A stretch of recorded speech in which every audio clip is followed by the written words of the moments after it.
Bonjour à tous et bienvenue à la première session du talk show de la Convention Ado. Je suis Phila et aujourd'hui je suis accompagnée de Benjamin, Adrien et Siméon. Comment vous allez? Ça va, franchement, ça va, on fait aller, hein. Très bien, merci. Ça va bien, oui. Ok, cool. En fait, pour les personnes qui ne vous connaissent pas, est-ce que vous pouvez vous présenter en quelques mots? Ok, du coup, moi, je m'appelle Benjamin, comme tu l'as bien dit. J'ai 23 ans, donc moi, j'habite Mons. Et ça fait 3 ans vraiment que je suis impliqué dans la convention avec le groupe de louanges, donc. Mais aujourd'hui, on s'implique plus parce qu'on a cette occasion, donc tant mieux. Mais ça fait 3 ans que je suis là et c'est vraiment cool. Nice. Et toi, Adrien? Moi, c'est Adrien, j'ai 22 ans. Je suis aussi là depuis 3 ans dans l'équipe qui s'occupe de la louange pour la convention ado. Et ouais, moi, je viens du côté de Charleroi. Donc voilà pour situer. Mais c'est chaud. Et toi, Siméon? Je m'appelle Siméon, j'ai 22 ans et ça fait aussi 3 ans qu'on travaille ensemble pour la convention, pour le groupe de louanges. Et j'habite aussi du côté de Charleroi depuis peu. Cool, merci. Alors, moi, je vais vous poser quelques questions et je vais commencer par vous demander pourquoi, alors que ça fait des mois qu'on est en situation de crise sanitaire, économique, pourquoi vous avez décidé de maintenir la convention ado? Euh, Moi, pour répondre personnellement, c'est en fait, ça fait tellement longtemps qu'elle existe. Depuis, enfin, quand j'étais ado, j'allais déjà, et j'imagine que des gens plus vieux que moi y allaient aussi quand ils étaient ados. Donc ça fait vraiment longtemps. Je ne sais pas exactement combien de temps qu'elle existe, mais ça fait très longtemps. Et à chaque fois, cette convention, elle réunit donc plein d'ados qui sont issus de plein d'églises différentes. Et pour ce symbole, en fait, pour ce symbole d'unité entre les églises, je trouve que c'est vraiment important de continuer aujourd'hui. Si on arrêtait, si on ne le faisait pas, alors que pourtant, par la grâce de Dieu, on en a les moyens, je trouve, euh, si on ne le faisait pas, c'est comme si le diable, il avait gagné, en fait. Voilà, il n'y a plus d'unité. Parce que j'ai l'impression, et enfin, c'est pas qu'une impression, mais au travers du confinement, c'est l'unité des chrétiens qui a été touchée. Tous les autres aspects, on peut les vivre dans notre chambre. Mais l'unité, le partage de la communion fraternelle, ça, il n'y a rien, quoi. Enfin, du moins, c'est biaisé avec tout ce qu'on peut faire grâce à la technologie, mais c'est pas le même, quoi. Ouais, je Bref, vois. donc c'est pour ça, faut pas laisser gagner le diable, pour moi, et ça représente trop de belles choses. Ok. Adrien, Ouais, pour rebondir sur ce que dit Benjamin, en fait, on a besoin de ça, cet aspect de communion fraternelle, etc. D'être ensemble, d'être réunis. Et cette convention, c'est tout un symbole d'unité, comme il l'a dit. Et en fait, je crois que c'est justement dans ce contexte, on a déjà annulé tellement de choses, trop de choses. où on n'a plus le droit de se réunir dans les églises comme on le faisait auparavant, où la communion fraternelle, forcément, on prend un coup parce qu'on a besoin d'interagir les uns avec les autres. Je pense que c'est justement important de maintenir ça, de montrer que même si on ne peut pas le faire comme on le voudrait, on met tout en œuvre pour rester en contact ensemble et organiser des choses pour que cette unité elle reste. Ouais, exactement. Donc je crois que le contexte, c'est justement une très bonne motivation de garder la convention. Amen. Ouais, hein, comme ils l'ont dit, c'est dans ce contexte où on en a vraiment besoin. Quand on est un peu isolé, découragé, on ne sait pas trop. Les églises ferment, certains n'ont plus été à l'église depuis très longtemps parce que, ouais, juste c'est pas possible. Il n'y a plus de camp, donc c'était important de faire au moins ça pour les jeunes en fait. Ouais, franchement, c'était une très bonne initiative que vous avez eue, même si elle est en ligne. La convention, au moins, elle est toujours là. Et par rapport au confinement, par rapport à toute cette situation, comment est-ce que vous avez vécu personnellement ces moments difficiles? Est-ce que vous êtes adapté au rythme du monde? Est-ce que vous avez dû changer vos plans? Est-ce que votre foi, elle en a pris un coup? Tu veux répondre parce que je commence, c'est chaud pour moi, mais non, moi, allez, comment j'ai vécu le premier confinement depuis le mois de mars, c'est un gros coup de mou en fait, un gros coup au moral. En fait, c'était un moment où je me suis rendu compte que ce qui me motivait vraiment à servir Dieu et à être actif pour son œuvre et dans les relations que je pouvais entretenir avec lui, ça dépendait énormément euh, de l'approbation des gens au final, enfin, du contact avec l'humain, du contact avec les gens de mon église, du contact avec mes frères et sœurs en Christ que je pouvais voir pour prier, pour partager la parole, enfin bref, tout ça, donc comme ça a été enlevé, j'ai été plus du tout motivé plus du tout motivé à passer du temps avec Dieu, en fait. Donc, un gros coup de mou. Et puis, quand je m'en suis rendu compte que ma motivation, du coup, elle était vacillante, elle était faible au final, c'est un gros coup à l'orgueil. Bon, ça fait toujours du bien. Mais en vrai, quand tu le vis, ça fait pas du bien. Te dire, bon, voilà, en fait, je suis, je suis pas aussi fort dans la foi que ce que je pensais. Euh, Mes motivations n'étaient peut-être pas les bonnes, en fait. Ok. Mais c'est intéressant ce que tu dis parce que vous dites que la communion, c'est ce qui manque aux chrétiens en ce moment, mais c'est quand même ce qui a permis à ce que tu te remettes un peu en question. Donc, Ouais, là, tu vas chercher des trucs un peu chauds. Mais oui, si je regarde comme ça, je pense que toute chose concourt au bien de ceux qui aiment Dieu. Je crois vraiment de tout mon cœur que j'aime Dieu. Et donc, oui, effectivement, ça m'a permis de me rendre compte de ça. Que clairement, bon, ma motivation n'était pas au bon endroit. Donc, il est peut-être temps de la mettre au bon endroit. Mais ouais, non. Alors, vu comme ça, c'est une bonne chose. On pourrait même voir ça comme une bonne chose parce que c'est clair que si maintenant je fais le choix de placer effectivement cette motivation là où il faut, je vais grandir à fond. Mais en tout cas, voilà, c'est comme ça que j'ai vécu. Bon, c'était pas quelque chose d'agréable encore. Pour répondre à ta ouais, question, sans blague. c'était pas agréable du tout. Du tout, du tout, du tout. Ok. Adrien, Siméon, pardon. Je peux répondre? Ouais. Euh, ouais, c'était assez particulier. La vie a beaucoup ralenti pour moi en tout cas. Euh, du coup, je restais chez moi. J'avais beaucoup moins de choses à faire, hein. Comme l'église était fermée, je faisais plus rien en fait. Mais je me rendais compte que c'était du coup pas un manque de temps si parfois je négligeais de passer du temps avec Dieu. Parce qu'au final, je l'avais le temps. Ouais, Mais l'excuse qu'on sort toujours. voilà. J'ai pas le temps. Mais là, je pouvais plus sortir cette excuse. Et je me rendais compte, ouais, que c'était pas du tout la cause en fait, le manque de temps. C'était juste un manque de motivation, quoi. Euh, Ouais, donc je pense que je travaille encore sur ça au quotidien parce que ouais, il y a toujours des moments où on se dit ah, j'ai envie de faire telle chose, j'ai pas envie de passer du temps maintenant.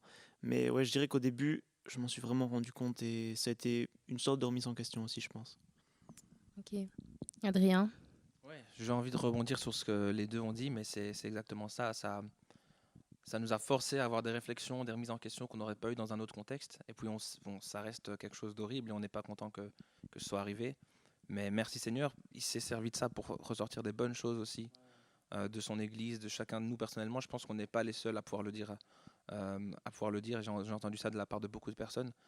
Donc ouais, au début, on se rend compte qu'on dépendait peut-être beaucoup parce que la communion fraternelle, etc., c'est des choses extraordinaires. Mais si c'est ça qui devient le but en soi, c'est un problème en fait. La communion fraternelle, je pense que c'est un moyen que Dieu nous donne pour le glorifier encore plus. Le but, ça reste toujours Jésus-Christ. Et donc, comme si la communion fraternelle devient notre but, alors on passe à côté en fait. Et peut-être qu'il fallait nous en priver pour se rendre compte de ça. Moi, ça m'a aidé à me rendre compte de ça. Et maintenant, j'ai hâte de pouvoir reprendre la communion fraternelle comme ça l'était avant, de pouvoir serrer mes frères et sœurs dans mes bras à l'église. Mais le but, c'est de glorifier Dieu. Alors voilà, je suis vraiment reconnaissant pour ce moment. Cool. C'est intéressant de savoir un peu comment vous êtes passé d'une réflexion vraiment néfaste, négative, à justement se dire que en fait, ça peut être vu d'une manière positive. Et je pense que beaucoup de personnes vont se retrouver dans vos expériences. Et quels sont les conseils, quels sont les conseils que vous pourriez donner aux personnes qui nous regardent ou à vous, à la personne que vous étiez en mars pour affronter cette situation? Premièrement, sois fort, mets-toi en action, parce que se laisser avoir par son canapé, son lit, peu importe, sa chaise de bureau, pour regarder des séries ou autre, c'est vraiment pas la bonne chose. Donc sois fort, motive-toi. Mais vu qu'on a parlé énormément de communion fraternelle, je pense, en fait, rien ne m'empêchait, rien ne nous empêchait de prendre des nouvelles les uns des autres. Par exemple, d'appeler, on a du temps, donc on peut s'appeler, on a des moyens à notre disposition, quoi. Mais voilà, ne pas se laisser avoir par cette flemme qui vient nous saisir par la gorge là, parfois. Mais juste prendre des nouvelles des gens, en fait. Prendre des nouvelles de tes frères ou de tes sœurs, même des gens, enfin bref, tes amis, quoi. Tes amis, les personnes parfois dans notre famille qui sont plus âgées, qui, elles, manquent encore plus de contact. Voilà, prendre soin des gens, en fait, avec les moyens qu'on a. en les préservant leur santé, donc pas aller les voir et faire n'importe quoi, Ouais. mais vraiment, ouais, au moins les appeler en fait. Donc moi je pense que si j'avais un conseil à me donner à moi du passé, prends plus de nouvelles de ta famille, prends plus de nouvelles des gens de ton église, parce que enfin, voilà, dans mon assemblée, on a été assez épargné par le virus, mais on a quand même eu une personne en particulier qui a été touchée. Et cette personne-là, en fait, bah voilà, elle avait besoin de soutien. C'est une personne âgée qui a pu s'en sortir par la grâce de Dieu, mais il y a un moment, vraiment, elle a cru que bah, c'était fini, quoi, parce que Ouais. elle pouvait voir personne. Bref, donc juste appeler les gens, prendre des nouvelles. Voilà, ça c'est le conseil que je me donnerais et que je donnerais à chacun, avoir plus d'amour pour son prochain, quoi. Ok. Siméon. Ouais. Ouais, pour moi, je dirais de pas être oisif, de pas juste tomber dans la flemme, comme tu as dit, et ne rien faire en fait. Il y avait des phases où j'étais très productif, où je faisais pas mal de choses, et ouais, j'étais assez satisfait de ce que je faisais en fait, de ma journée. Et puis beaucoup de temps où juste je faisais rien. Et c'est attirant en fait, on a juste envie de rien faire. Mais Ouais. plus tu vas rien faire, et moins tu auras envie de faire. Et je pense pas qu'il faille trop faire, qu'il faille tout le temps être en train de faire quelque chose, jamais se reposer.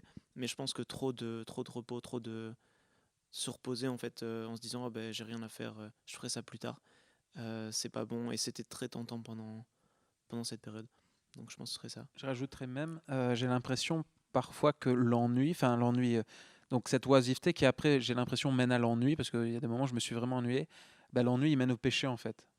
Purée, enfin, quand je Parce qu'on m'ennuie, est plus concentré ouais, en fait. voilà, Ouais. voilà, on est ennuyé, donc on regarde... ok. On s'ennuie, donc en fait, on va dans tous les sens.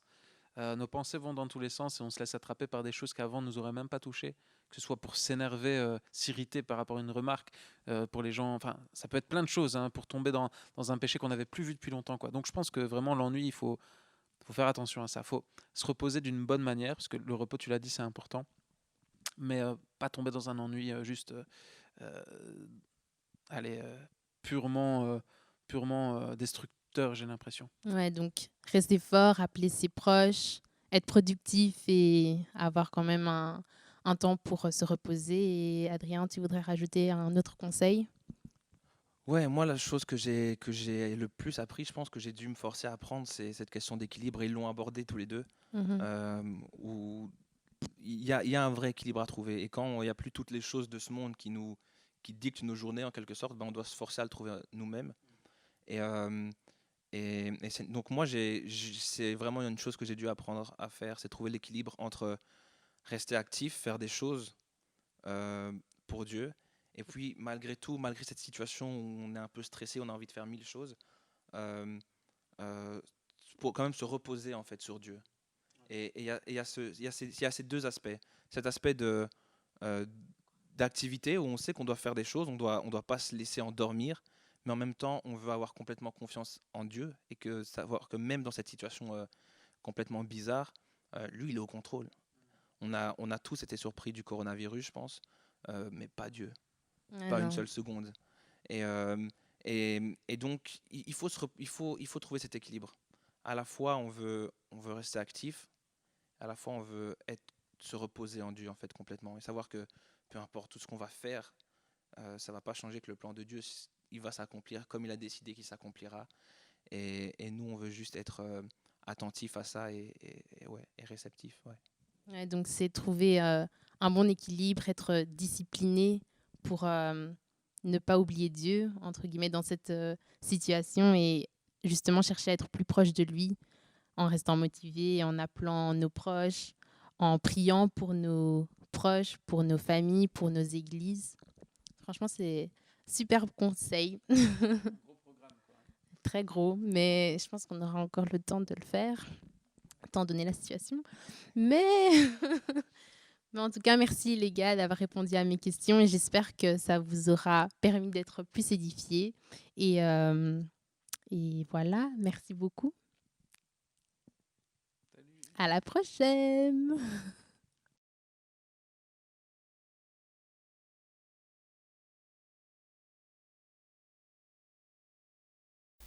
Je suis de retour pour la deuxième session Talk Show Convention Ado, mais cette fois je suis avec des artistes qu'on a invités spécialement pour vous. Alors, nous avons Eliel Nzanga, que vous connaissez aussi sous le nom de Divik, Jonathan Mumbu, qu'on appelle John, qui fait partie du groupe Crazy Hope, et nous avons Léonie Asukulu, qui, elle, fait partie du groupe Royal Music, mais ça ne s'arrête pas là. Alors, je vais vous poser quelques questions, mais avant, comment est-ce que vous allez? Ça va très bien, ça fait plaisir d'être ici, devant vous. Mais Et John? J'aime beaucoup sa réponse. Alors ça va très bien, content d'être avec vous. Pareil, je suis vraiment très très heureuse d'être là. Ça fait vraiment du bien d'être avec vous en fait, tout simplement. C'est moi qui suis honorée, franchement. Mais ouais, j'ai envie d'apprendre plus de choses par rapport à chacun d'entre vous.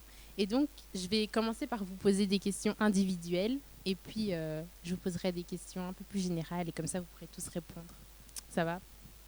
Donc, je vais commencer avec John, du groupe Crazy Hope. Il y a 2 ans, jour pour jour, le 11 novembre 2018, vous étiez sur la scène de la convention Ado et vous nous avez presté un concert exceptionnel. Malheureusement, à la fin du concert, vous nous avez dit que vous allez disparaître pour une durée indéterminée et vous êtes revenu avec une surprise, la sortie de votre premier album, Processus. C'est comment en fait pour vous? Qu'est-ce qui a fait que vous avez sorti cet album maintenant et est-ce que tu peux nous parler un peu plus de l'album? Alors effectivement, c'est vrai qu'il y a 2 ans, jour pour jour, nous étions ici sur scène. Rien que d'y penser, je trouve ça vraiment émouvant, personnellement. La convention, c'est particulier. Si vous êtes des personnes qu'on connaît, qu'on apprécie et qu'on aime voir. À la fin de ce concert, on savait qu'on avait besoin de temps pour produire un album de qualité. Donc on savait qu'on avait besoin d'arrêter de faire des scènes, d'arrêter de pouvoir faire des concerts pour se concentrer exclusivement au studio. C'est ce qu'on a fait. Et voilà, 2 ans après, on a pu sortir notre album. Ce qui est assez drôle, c'est qu'on était persuadé que ça prendrait entre 9 mois et 1 an et demi. On pensait, et ça nous a pris 2 ans finalement. Le fait de sortir cet album en cette période-ci, pourquoi, je ne peux pas te le dire, je ne sais pas. C'est le moment où on était enfin prêt, où on pouvait enfin vous partager ce qu'on avait produit. Mais c'est vrai que c'est beau en termes de symbole de pouvoir le finir en ce moment, qui est la convention. Et une dernière chose, je parle au nom de toute l'équipe Crazy Hope et je suis honoré de pouvoir être là et de les représenter. Il me manque les autres artistes. Ouais. Et c'est toujours mieux quand eux sont là. Mais désolé, vous n'avez que moi aujourd'hui. On t'excuse. Et du coup, l'album, pourquoi le titre Processus? Est-ce que ça a un lien aussi avec les chansons, l'ordre des chansons? Est-ce que tu peux nous en dire un peu plus? Alors effectivement, l'album, le titre Processus et la pochette de l'album, le visuel et l'ordre des chansons, tout est lié. On a vraiment travaillé pour que dans les moindres détails, on ait une histoire à raconter. Je ne vais pas vous dire laquelle c'est aujourd'hui. Nous avons plein de chouettes artistes dont nous allons parler également. Et vous viendrez au concert comme ça pour pouvoir découvrir l'explication. Concert? Mais au-delà de ça, Processus pour nous, c'est une étape de vie. Finalement, on a une marche. On a une marche avec Dieu. On a une marche dans notre foi. Et tout ça, c'est un processus finalement. On apprend des leçons, la façon dont Dieu nous permet en fait, à son contact, de changer pour ressembler de plus en plus à Christ. Ça, c'est le processus. Et c'est ce dont nous avons parlé en fait dans l'album. Il faut comprendre que chaque chanson est une étape d'un processus. Donc chaque chanson, vous pouvez vivre chaque chanson vous pouvez retrouver à travers chaque chanson un moment de votre vie. C'est ce qu'on espère pour que les chants puissent vous accompagner chaque jour. Mais l'album, dans son tout, est également un processus. On vous le laisse. C'est incroyable.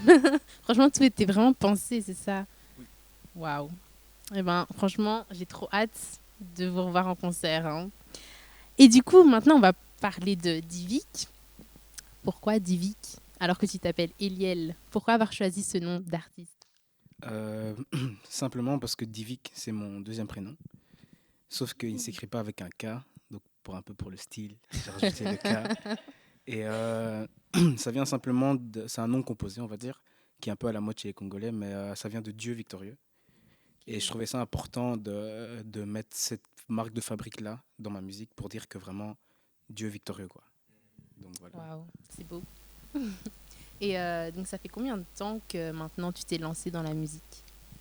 J'ai commencé à faire de la guitare quand j'avais 14, 15 ans. J'en ai 21 maintenant. Et j'ai toujours été un autodidacte, donc c'est toujours en apprenant par moi-même. Mais je fais vraiment de la musique pour moi-même, mais en mode un peu plus sérieux. Ça fait peut-être, je dirais, 2 ans. J'ai sorti mon premier projet sur les plateformes il y a un an, moins d'un an. Et, euh, et donc voilà, ça fait plus ou moins entre 1 et 2 ans que je fais de la musique. Et juste petite parenthèse, comment s'appelle ce premier projet? Oui, donc ce premier projet, j'ai sorti 3 projets. Premier projet c'était un mélange de 2 sons qui était Jour sombre et Temps parfait. Ensuite, j'ai sorti un autre projet, un autre son 1 mois après qui s'appelait Grand Prix. Puis j'ai pris un peu comme Crazy Hope, mais à moindre échelle. J'ai pris une petite pause pour pouvoir me concentrer et sortir un dernier projet qui est sorti il y a un peu plus d'1 mois qui s'appelle Désolé. Waouh. Mais en fait, maintenant que j'y pense, je me dis que tu étais déjà un peu un visionnaire. La chanson Jour sombre, temps parfait, c'était un peu pour représenter le confinement ou... Je sais pas. Oui, on peut dire ça, mais c'est surtout quelque chose qui s'applique à toutes les situations de nos vies, je pense. On passe tous par des jours sombres ou des moments difficiles, et ce serait hypocrite en tant que chrétien de dire le contraire. Mais je pense que ce qui nous différencie avec les gens qui ne sont pas chrétiens, c'est que justement, dans ces jours sombres-là, on arrive à se dire, ok, c'est des jours sombres, mais c'est aussi le temps parfait. Comme on l'a dit, ils l'ont dit dans la session précédente, c'est Ben qui a dit ça, que toute chose concourt au bien de ceux qui aiment Dieu. Et donc, même si on passe par un jour sombre, c'est important de se rappeler que c'est peut-être difficile, mais Dieu sait pourquoi je passe par là. Et donc, oui, je pense que ça s'applique carrément à la situation par laquelle on passe maintenant. Waouh. Et mais du coup, tu t'inspires de qui ou de quoi quand tu écris tes chansons? C'est principalement de ma vie mais comme ma vie est quand même centrée autour de plusieurs choses, donc c'est principalement de ma vie, mais je peux aussi m'inspirer de plusieurs artistes que j'entends. Une grande source d'inspiration pour moi, c'est le R&B américain, qui m'inspire quand même énormément. Peut-être que ça se ressent pas, mais en tout cas, moi, je trouve que ça se ressent. Mais sinon, c'est principalement de ma vie. Et c'est pour ça que je pense que si je devrais décrire ma musique en un seul mot, je dirais l'authenticité. Parce que quand on l'écoute, on sent vraiment que c'est quelque chose de vrai et c'est pas du fake ou quoi que ce soit. Et juste comme ça pour donner un petit exemple. Vas-y. Dans mon dernier son qui s'appelle Désolé, je commence le deuxième couplet en disant que je suis sorti de l'école à 16 ans et que j'ai perdu une avance que j'avais. En gros, c'était juste simplement pour dire que donc j'ai fini l'école à 16 ans, j'ai eu mon diplôme à 16 ans. Mais arrivé à l'université, j'ai pas su directement trouver ce que je faisais, ce que je devais faire. Et du coup, j'ai perdu plusieurs années comme ça en recommençant. Et du coup, ça m'a permis plus tard à comprendre aussi ce que je disais avec le temps parfait, que si j'avais réussi à ce moment-là, avec la maturité que j'avais à ce moment-là, toute ma vie aurait pu s'écrouler à ce moment-là. Et c'est pour ça que je comprends maintenant que le processus est vraiment très important. Du coup, voilà. Tout est lié vraiment. Tout Tes est lié. sons, même avec Tout, le tout, processus, tout. Ouais, tout. Waouh.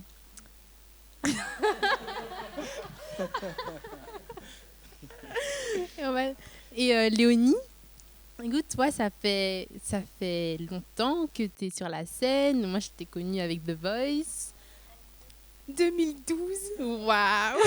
Et ça ne me rajeunit pas du tout, mais ouais, c'était il y a déjà un certain Waouh. temps, ouais. Et maintenant, aujourd'hui, qu'est-ce que tu fais? Voilà, mais je suis toujours dans la musique et c'est marrant parce que quand je vous écoutais, je me sentais tellement... je me suis vraiment beaucoup identifiée à ce processus, à ce que tu disais, parce que le temps de Dieu est parfait. Et du coup, en sortant de Voice, j'étais pas du tout en mode, OK, je vais faire de la musique. J'ai essayé plein de choses. J'ai fait communication, logopédie, enfin bref, je me connaissais pas encore. Et du coup, donc, j'ai fait plein de choses différentes jusqu'à vraiment en 2016 où j'ai réalisé qu'en fait, c'est vraiment la musique. Donc, je suis entrée en 2016 au conservatoire. J'ai étudié la musique. Enfin, ouais. Voilà, pour peaufiner ma voix, etc.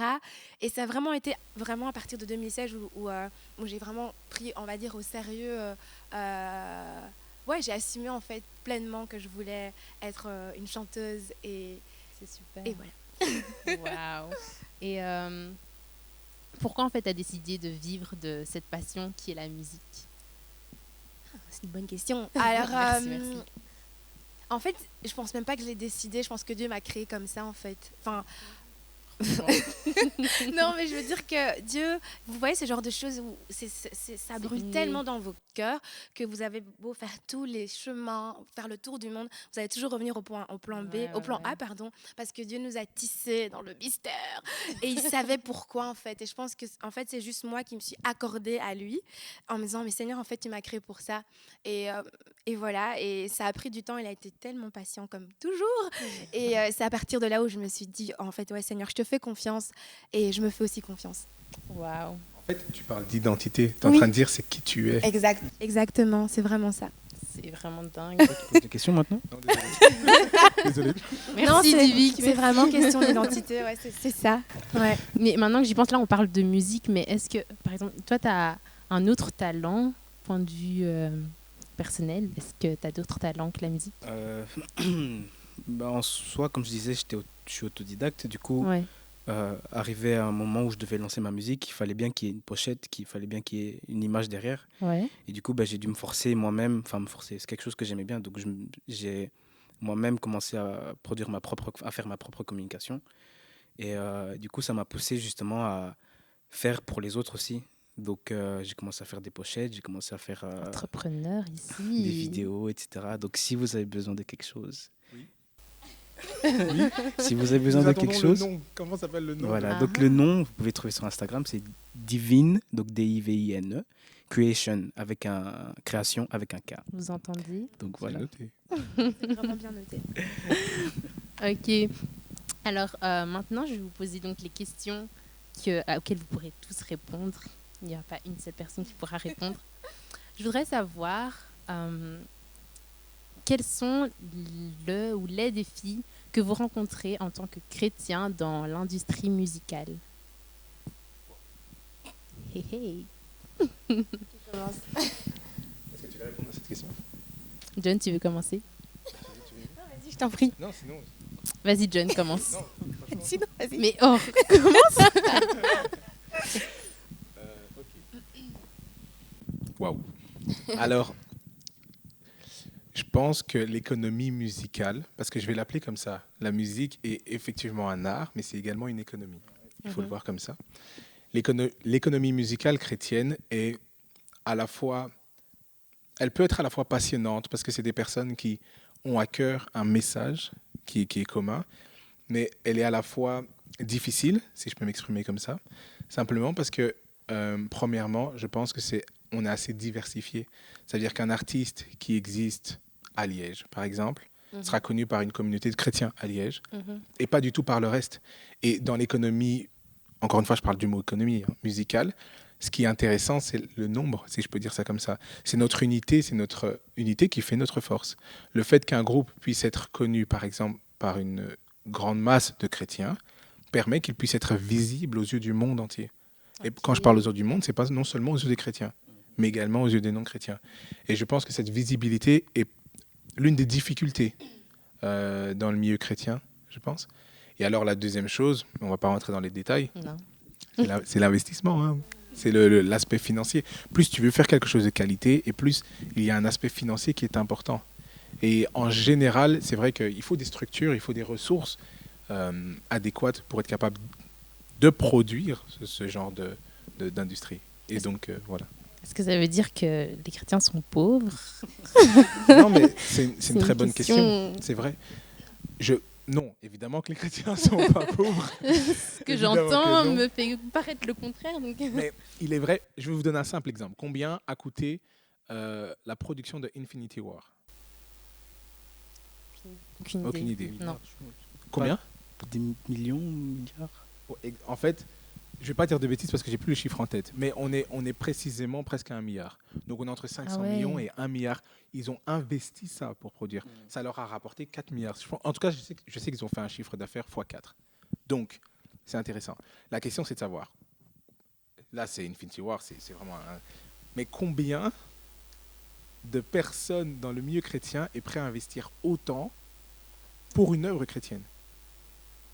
alors on va descendre. Parce que là, autant, c'est vraiment beaucoup. Mais lorsqu'on parle de... Il y a certains groupes qui sont vraiment talentueux. C'est intéressant de pouvoir avoir des structures. Dans le monde, il y a des labels. Ils viennent, ils investissent 500 000, 1 million, etc. On donne des chiffres, hein. On donne des chiffres aujourd'hui. Oui, oui. Dans des artistes pour qu'ils puissent développer cette musique et au final qu'ils puissent aussi être rentables, si on peut dire ça comme ça. Pour nous, c'est important de pouvoir diffuser ce message. Mais parfois, effectivement, il y a un manque de moyens pour pouvoir créer cette qualité. Et parfois, et aussi de l'autre côté, il y a un manque de vision ou de façon de concevoir les choses que, enfin, de plus en plus, je trouve que ça change. Mais pour que les chrétiens puissent aussi consommer chrétien et dire, mais oui, ça, c'est nos frères qu'on va soutenir, c'est notre église dans laquelle on va investir. Voilà, je pense que c'est important. Mais je trouve qu'il y a du changement et en bien. Ouais, je trouve aussi. Non, c'est bien. Est-ce que tu as envie de rebondir sur ce qu'il a dit ou ajouter un autre défi? Non, c'était vraiment très complet. Je voulais justement aussi parler du premier défi qui était la visibilité, mais sinon, je pense aussi un défi qu'on peut avoir en tant qu'artiste, c'est rester soi-même à partir d'un moment où les gens qui te suivent et qui sont derrière toi commencent à augmenter. Je pense qu'à un moment, ça peut devenir facile de bifurquer et d'oublier un peu qui on est. Et ça me fait aussi un peu penser à ce que vous avez dit tout à l'heure dans la première session avec par rapport au confinement, où on doit vraiment s'autodiscipliner et savoir faire le bon équilibre. Et je pense qu'en tant qu'artiste aussi, c'est vraiment quelque chose qui n'est pas facile. Ouais, faire une différence entre faire ce qu'on aime et vouloir plaire au public. Ouais. Non, c'est vrai. C'est très intéressant aussi ce que tu dis. Est-ce que Léonie, tu as quelque chose à rajouter? C'était complet, c'était...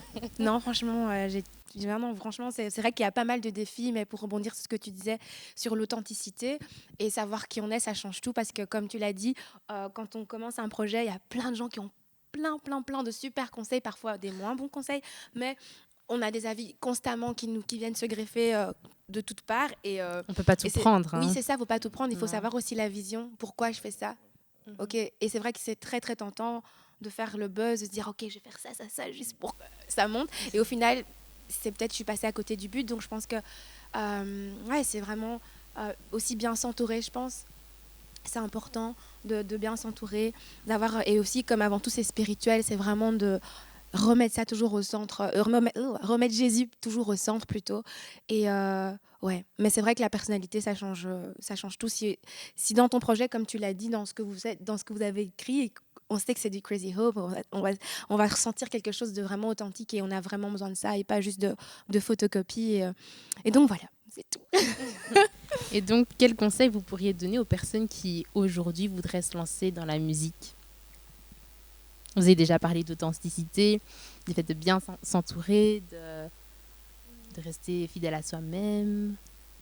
Moi, je dirais comme conseil, c'est d'en parler. Parce que, personnellement, en tant que chanteuse, je ne sais pas vous, de votre côté, mais je pense que parfois c'est difficile, peut-être un peu moins aujourd'hui, mais d'assumer parce qu'on a un peu des clichés sur les chanteuses en disant « Oh, elle veut juste percer, elle veut la gloire, etc. » Alors que vraiment, c'est un métier comme, entre guillemets, un autre. Mais c'est d'oser en parler, en fait, parce que plus tu vas en parler, plus les gens vont se dire « Ah, mais tiens, je vais pouvoir te mettre en contact avec lui, ou avec elle. » Et le fait d'en parler, c'est de laisser aussi les autres rêver avec toi. Et je pense que quand on n'en parle pas et qu'on garde pour soi, on a peut-être plus tendance à se décourager en disant ça n'arrivera pas. Et alors que je pense que tous les rêves, dès le moment où on en parle, ça fait comme une toile d'araignée et c'est magnifique. Il faut en parler. Et la parole est créatrice du coup. Il faut voilà. Preach. Donc voilà. Ouais, non, c'est vrai. Oser. Ouais, oser. Tout à fait. On parle comme ça maintenant. Moi, je dirais que si la personne veut vraiment se lancer, qu'il faut qu'elle se lance et qu'elle se donne à fond et qu'elle vise l'excellence. Parce que je pense que aussi quelque chose malheureusement dans le monde chrétien souvent, c'est qu'il y a des gens qui se lancent en disant vouloir servir Dieu et qui s'arrêtent là et qui se disent ok, je sers Dieu, donc le cœur est là, donc si c'est pas très bon, c'est pas grave, tant que c'est pour Dieu. Mais quand on veut vraiment de faire quelque chose, il faut vraiment viser l'excellence et encore plus pour Dieu parce que c'est un Dieu excellent, donc dans ce qu'on fait, nous-mêmes, on doit être excellents. Et donc, ouais, c'est vraiment se donner à fond et viser l'excellence, quoi. Eh non, C'est trop. Merci. Merci de le dire. Et si je peux juste rajouter une chose Ouais, à ce que vas-y. vous avez dit qui est vraiment super, je dirais, c'est vrai qu'être entouré, c'est très très important. Et en fait, c'est important de grandir dans ta foi aussi en tant qu'artiste. Parce que j'ai parlé du fait d'investir dans la musique pour pouvoir produire de la qualité, etc. Mais il y a un seul but qui est vrai, c'est de communiquer un message. C'est d'encourager des personnes dans leur foi, c'est d'édifier l'Église finalement. Et donc c'est très important de grandir dans sa foi, d'avoir une vraie relation avec Christ afin de pouvoir en fait écrire des chants qui sont vrais aussi, afin de pouvoir réellement aider. Et alors, en ayant une vraie relation avec Christ, c'est aussi d'avoir de prendre le temps de lire la parole pour avoir aussi des textes qui sont cohérents par rapport C'est à vrai. ce que Dieu dit. Je pense que c'est très important. Et alors, enfin, il faut travailler. Il faut travailler. Il faut travailler. Il n'y a Je pas d'autre m'arrêterai secret. En tout cas, merci beaucoup d'avoir répondu à mes questions. Je suis très honorée d'être là et cette discussion a été très enrichissante pour moi et je pense que les personnes qui nous regardent, qui nous écoutent l'ont été aussi. Et d'ailleurs, vous pouvez retrouver Divic, Crazy Hope et Léonie sur Instagram, enfin sur tous les réseaux sociaux. Et l'album de Crazy Hope est toujours sur toutes les plateformes, ainsi que les sons de Divic. Et voilà, c'est fini pour aujourd'hui. C'est fini pour le talk show de la convention ado. Et on se retrouve l'année prochaine.